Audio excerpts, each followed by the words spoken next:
Now, a new movement is being launched in Bedford to help young people, and they need your help. They need all of our help. It's a brand new project. It's called Bedford Giving, and it's underway in Bedford, aiming to create opportunities for young people in the town. And it's hoping that it will support young people and support residents in Bedford. Now, David Steadman is the chief exec at the Harper Trust, who is hosting Bedford Giving. Good morning, David. Morning. Thank you very much for having me on this morning. You're so welcome, David. I like the sound of this. Any kind of support for young people and residents in any town in the three counties gets my vote. But what exactly is Bedford Giving? What does it do? So the idea is that we want to get people and organisations together to create a better future for children and young people in Bedford. So it's backed by 8 of the biggest companies, foundations and charities in the area, all trying to help young people. But the idea is to get everyone involved and get the whole community working together to improve children and young people's lives. The idea is that sorry, go ahead. No, I was going to say, who's involved? When you say you've got some organisations, what kind of organisations and businesses? So it's charities like the Harper Trust. It's also foundations like the Connolly Foundation. There's organisations like BPHA who offer housing in Bedford.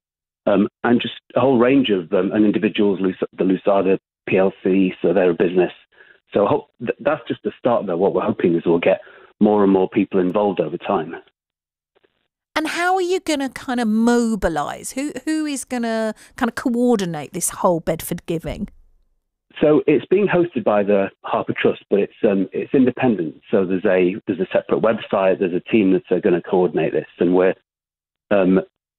basically going to be working with charities to try to run projects which are going to improve the lives of children and young people. And the idea is that we run those projects and then we get people involved as volunteers, because we think everyone's got something to give, whether it's time or skills or knowledge about what children and young people need, or funds or opportunities like apprenticeships. And we think people want to give, and if they give, they get something back, and then that improves everyone's lives. It's this idea of give, get, grow. And the first three projects are, the one is trying to help young children, the very youngest children, and the second is a mentoring project for young people, and the third is to offer work experience for young people who can't access it by themselves. And how did you kind of garner all this information that this is what was needed? How did you sort of say, well, OK, we think this is what is needed? Did you ask people of Bedford? Or how do you know? We did. It started in lockdown. So we did 2 things. We did a whole ream of research with some volunteers from Oxford University about what we found the community needed. And we also interviewed local people. So we interviewed about 500 residents, including 200 young people. And what we found from the research is that all of the issues that were coming forward as the most important issues that everybody wants to address related to children and young people. And that's what we were hearing from young people too, is that they were highlighting issues such as mental health, but in particular things like vocational skills. So more than half of the young people we interviewed said that what they wanted to see for themselves was more help around jobs, more help around trying to get into employment and personal support and those sorts of things. And practically, how, so for example, some of the businesses that you've got involved, so how will they help? So say a young person is looking for some, like you say, some vocational work experience. How will that actually in practice work?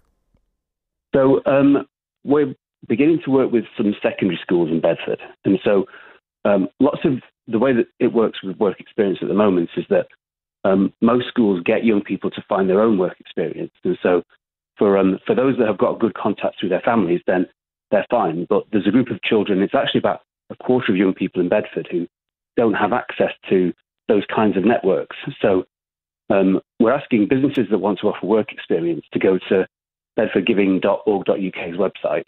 And when they put themselves forward as being able to potentially help with this, then we connect them with the schools that where the young people are, and then the schools connect the businesses with the young people. Oh, that's a great idea. I like that. Because it's not everybody that's got a network or, some networked families or connections or this, that and the other for lots of different reasons. There'll be kids with parents, maybe English isn't their first language or something. So they haven't got parents maybe that can back them up in these types of situations. But if the businesses are coming into the school, then the student can access that sort of network themselves, can't they? Yes, and it's really striking that the research about the impact of work experiences is amazing. That it reduces young people's chances of being unemployed by something like 80 to 90% if they've had really good work experience before they leave. Wow, school. Does it really? Gosh, that's so high. That's so high, isn't it? Yeah, and at the same time, you've got businesses that are crying out to find employees.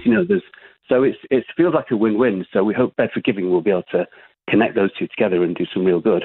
Well, look, this is twofold then. If people are listening now, so David, if it was someone in a business or maybe parents or kids that are listening, where do we go collectively? Where is all this information? So the best place to go for this is bedfordgiving.org.uk, and there's also, you can search for Bedford Giving on in social media. Mm-hmm. And the other thing we're looking for as well are people who might be willing to mentor young people, because there's a group of young people in secondary schools in Bedford who they might be at risk of dropping out, or they might just be at risk of just not achieving their potential. So we're trying to recruit mentors who can support those young people to try and raise their aspirations, help them work out what they want to do in their lives, and help them to succeed. And it's a project which has been tried in East London, and we're transplanting it to Bedford. And we're not just looking for people who are older and really at the top of their game. We're looking for people who are, for example, younger people who might be just moving into management, who might be closer to the young people. Yeah, and someone that maybe is a little bit more relatable. Because, someone who maybe is quite a lot older, maybe a younger person wouldn't relate, or maybe some people can relate to anybody, but maybe a younger person for a younger person is a little bit more relatable for them. Yeah, I think so. And I think, the main thing, though, is just that young people, it's people who can relate to young people, and also who can, older people we're also looking forward to, but can they relate to them? Can they help them? We're looking for people who are working, though, because this is very much related to what they might do, what young people might do when they leave. But we offer all the we're going to be offering all the training and so on. We just need we need the people to give their time, and then we can connect them with young people that need the help post. It's such a good idea. I really like this. Having benefited from mentors at different stages throughout my life, when I was very young, when I was much young, when I was at upper school at Mark Rutherford in Bedford, I wasn't a great student. I've said this before. I wasn't a very great student. I wasn't naughty, but I just was not interested. I wasn't engaged through anybody's fault. I just not a great learner when I was at school, but I had mentors, and those people kind of steered me, to stay out of trouble and actually to engage with work. And so I totally get how important mentoring is. And it might be something that maybe I should do. Maybe, that whole sort of giving something back, maybe. You would be amazing. That would be so brilliant if you could do that, because you're right. It's that connection with it's the spark, isn't it? You give young people a spark, and then that can transform their whole lives. And you're very well placed to do that. And anybody listening is very well placed to do that if they've had that help themselves and they can see the impact it has. Yeah, because I'm sure there are lots of people like me, not very academic, but, have done all right, regardless of that fact. But just because, you're grafters, and we've grafted, and the things that you've learned from different mentors in your life. So just remind anybody who's listening who thinks that they could be a mentor, where do we need to go? So bedfordgiving.org.uk is the website, or go onto Facebook, to Twitter or LinkedIn. Just search Bedford Giving. And I will do that, David. Keep me in the loop, please. I really like the sound of this project. Thank you so much. No problem. Thank you, David. Bye. Bye.